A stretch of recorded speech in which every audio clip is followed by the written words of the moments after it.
So class, good morning. So how are you today? So class, my name is Dia Franco Piloto and you can call me Teacher Frank. So I am Teacher Frank. So class, so let me introduce to you the classroom rules. So for our classroom rules, so class, please sit properly and avoid talking to your seatmate and listen carefully when someone is talking and raise your hand if you have something to say. And last, be respectful and be kind all the time. So are we okay with that, class? Okay, thank you. So class, so for our objectives. So class, at the end of the discussion, you are expected to first understand the importance of online security, safety and security, and second, to apply online safety and security using the internet, and last, to perform the practices with using the internet. So I hope class we fulfill that objectives. So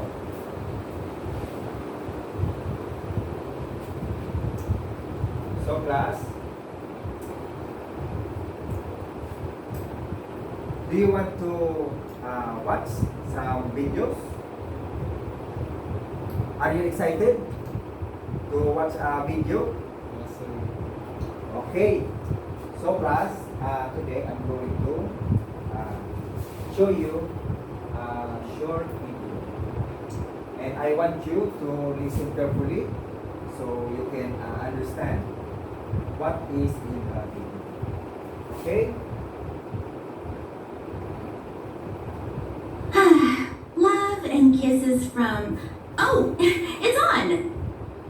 I'm sorry, guys. I know I've told you I'd share everything with you, but this letter is really, really private. Okay. Da-da. Now it's safe in my top secret, secretive box. The internet is a great place to do research for school. Share pictures with friends, play video games, or check out the latest trending videos. But it's important to remember that there are billions of people who access the internet, and not everyone has good intentions when doing so. You should think carefully before you share personal information, pictures, or videos on the internet, even if you think it is private. Nothing on the internet is completely private. It's a good rule of thumb not to put up anything that could embarrass you later. If you wouldn't want your grandmother to see it, then don't post it. And don't share private information with people you don't know. Trust your instincts. If someone approaches you online and makes you feel uncomfortable or in danger, stop communication with them immediately and tell a parent or another trusted adult. It's best not to meet in person someone you've only met online, even if you've been communicating with them for a long time. They may not be who they have told you they are, and it could be dangerous. If you do decide to meet someone from online, it's best to meet them in a public place and to not go alone. Always take a friend along just to be safe, and let someone else know exactly where you are going and who you are going to meet.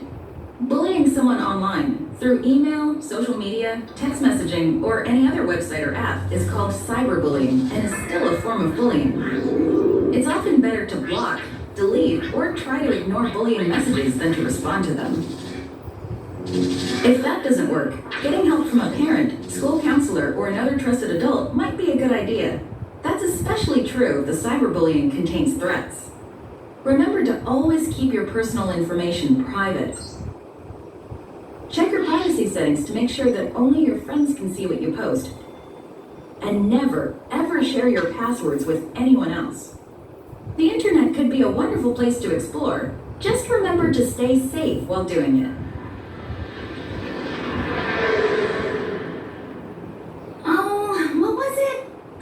My dog's birthday. Shoot, okay, that didn't work. Oh, I know. Last 4 digits of my cell number. Okay. Okay, that wasn't it. That might take a while. Until next time, don't forget to visit me at amaze.org or go to my YouTube channel to watch more. Bye!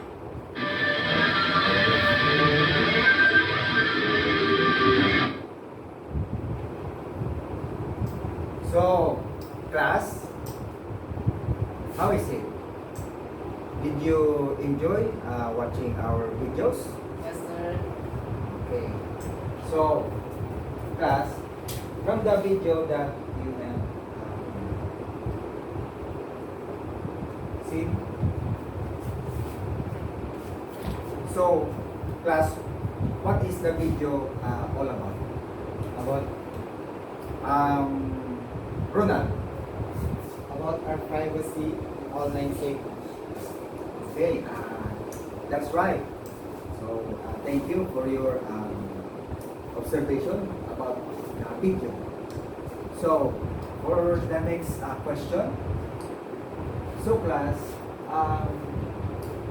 what would you do if someone you do not know chat you and said that they are your mother's friend, and they said that they want to meet with you? So what will you do?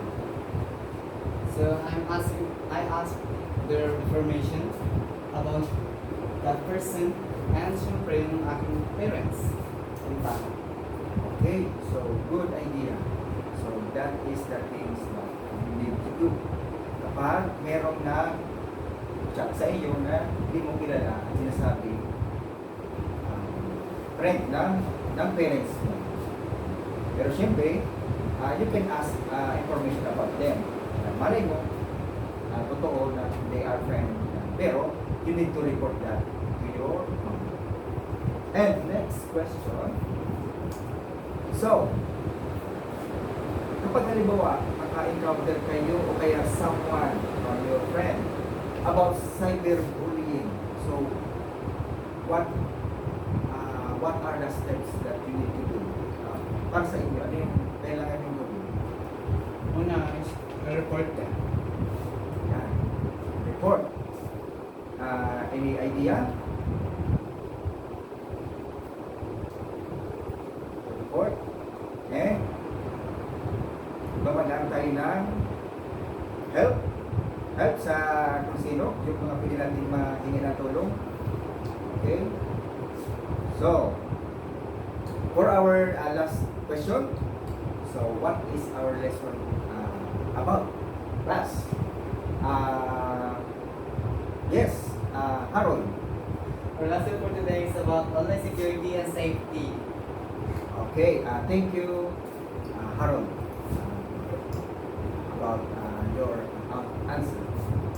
Okay, so class, I prepared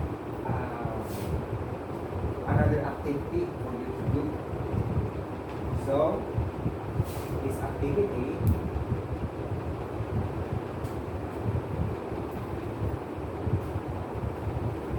so what is our activity? So it's online safety scavenger hunt. So class, familiar na kayo about dito sa scavenger hunt? Di ba? Paano? Okay. So class, ito yung mga dapat natin gawin. So these are the things that we need to do para sa scavengers hunt. So first, I will group you into two. So may dalawang ito yung group 1 and ito yung group 2. So, ito yung gagawin nyo. Each group will receive a scavenger hunt list that contains various online safety scenarios or questions. And next, groups will use tablets or computers to research and find answers. So class, last time, I reminded you na magdala kayo ng tablets and cellphones. At kailangan ng internet. So nagawa niyo yun? Okay, so thank you. You prepared about this activity. And last, after 3 minutes, class, each group will present their findings to the class. Yan. So mamaya, kung sino yung gusto mag-present dito, sa group na ito, at sa dito, so, present na lang. Okay? So class, ito yung sinasabi ko, scavenger hunt list. So for group 1, yan, so you may choose. Okay? So, at sa group 2, okay. So, class, the time starts now.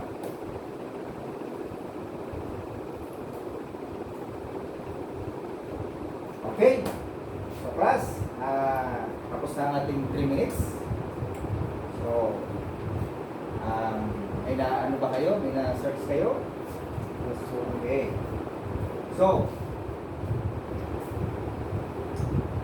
for the first group, ano yung ano? Pating nga yung first group. So, this is the first group. So, they need to identify one thing you should never share online. Yan. So, class, sige, pag-present yung ano nyo. Sige, pag-present. So, ito class, yung sa inyo ano. Yung pag-present nyo.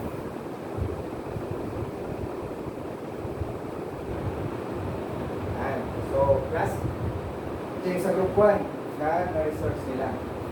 Okay. So, ano yung na-ano nyo, class? So, ang ano po namin is about home address. Hindi natin pwedeng i-share ang ating home address kasi dito naglalaman yung ating private information at maaari ding yung security natin is magkaroon ng risk. Tapos yung magkaroon sila na magkaroon tayong data breaches, yung ating data. Ang matrack tayo o ma-surveillance tayo kahit saan na tayo pumunta, kung ano yung pupunta natin. Salamat po. Okay, thank you group 1. Okay, so for the group 2, so ito yung question. Patingin nga ng question. Ito. Find a website that teaches about online privacy. So, group 2, pakipresent yung sa inyong research. Okay, group 2. Okay. So, Dito naman po sa na-research namin about sa website o na-research namin sa Google. So, dito sa Google Safety Center, naglalaman siya ng iba't ibang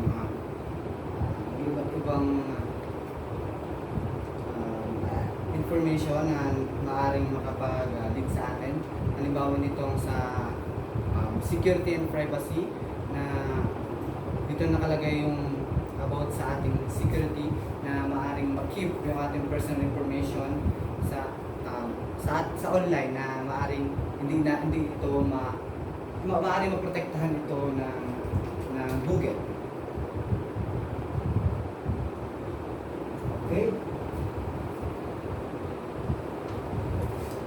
Okay, so thank you group 2 for your presentation. So, sa bawat group, so yung group 1, so they choose about the security para sa kanilang home address na wag i-share basta-basta yung kanilang mga home address for the safety. Yan. So, syempre, mahirap na kapag ang safety ng bahay natin ay baka mapunta sa mga kawatan o sa mga magnanakaw.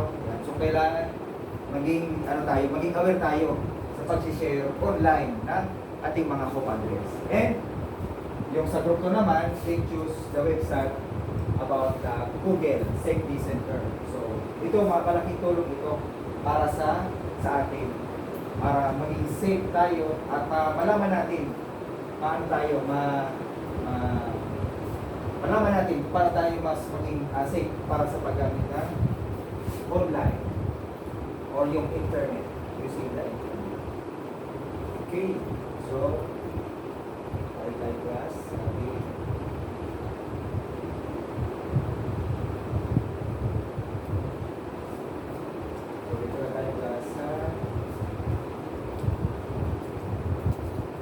So, I have a question to you, class. So, question 1. Why is it important to keep personal information private? To prevent identity theft. Okay. So, to prevent yung mga, sabi natin, mga kahina-hinala ng mga tao o mga hindi natin kilala na pwede kunin yung mga natin, mga information, mga identity identity natin. So, nakawin nila. So, kinakailangan ilagay natin sa private yung ating personal information. So, may ano pa, may iba pa? Okay?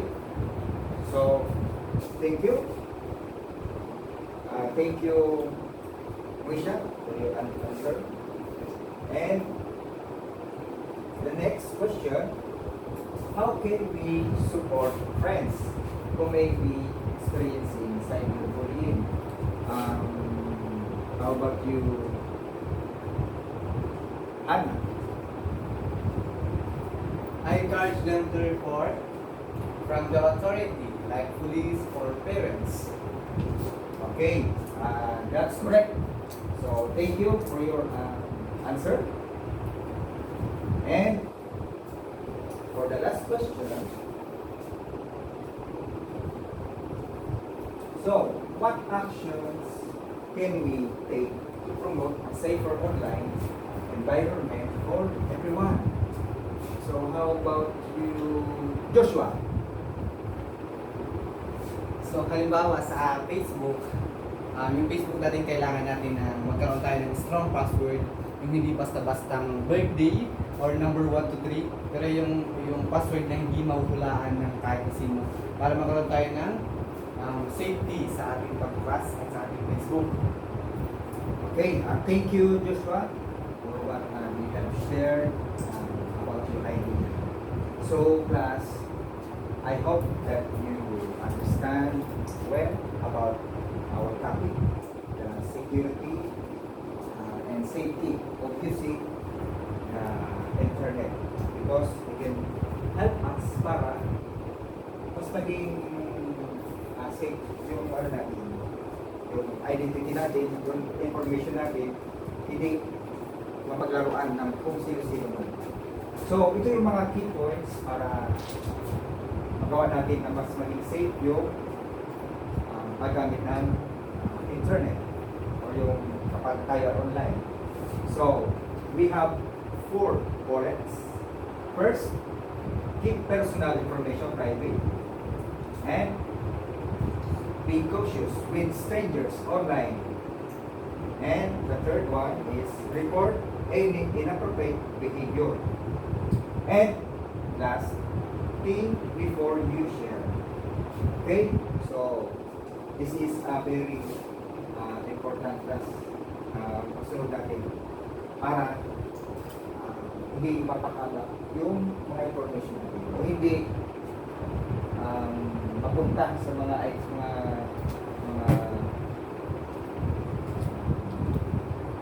tawag yan, yung mga parang identity theft, yung mga nagnanakaw na mga anak identity. Okay? So, mas magiging safe tayo. Plus, tinawag natin. Okay? So, for our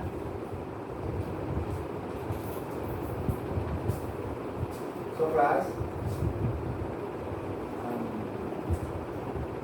meron po tayong mga sasagutan. Ito for our individual activity.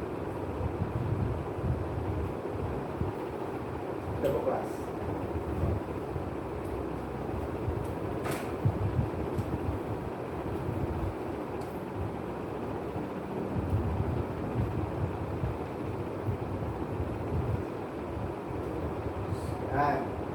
So class, so I have prepared an evaluation for you. So we have 5 questions.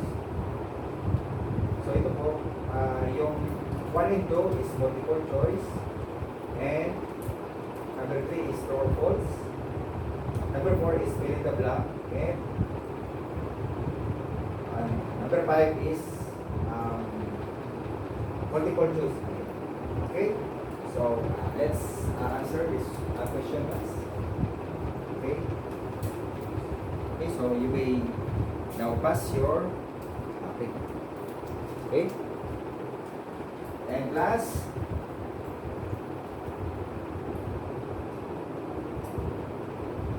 That's all for today.